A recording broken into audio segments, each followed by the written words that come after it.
ఈ JN వేరియంట్లో fever కంటే కూడా థ్రోట్ పెయిన్, కాఫ్, హెడేక్, నీరసంగా ఉండటం లాంటి లక్షణాలు ఎక్కువగా ఉంటాయి. పాత వేరియంట్స్లో లాగా హై గ్రేడ్ ఫీవరు, స్మెల్ పోవటము, టేస్ట్ పోవటం లాంటి లక్షణాలు తక్కువగా ఉంటాయి. సో జ్వరం వచ్చిన 3వ రోజు నుంచి ఎప్పుడైనా మనం టెస్ట్ చేయించుకోవచ్చు.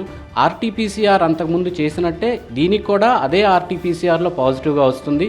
జ్వరం 2 రోజుల కంటే ఎక్కువ ఉన్నా, ఇతర లక్షణాలు అంటే దగ్గు రావటము, జలుబు రావటము, తలనొప్పి లాంటి లక్షణాలు ఉన్నా వెంటనే డాక్టర్ని కానీ దగ్గరలో ఉన్న గవర్నమెంట్ వారి ఆరోగ్య కేంద్రాన్ని కానీ సంప్రదిస్తే గవర్నమెంట్ వాళ్ళు ఈ సంవత్సరం అన్ని సదుపాయాలతో సిద్ధంగా ఉన్నారు. అన్ని గవర్నమెంట్ డిస్ట్రిక్ట్ హాస్పిటల్స్లో పీసీఆర్స్ రెడీగా ఉన్నాయి.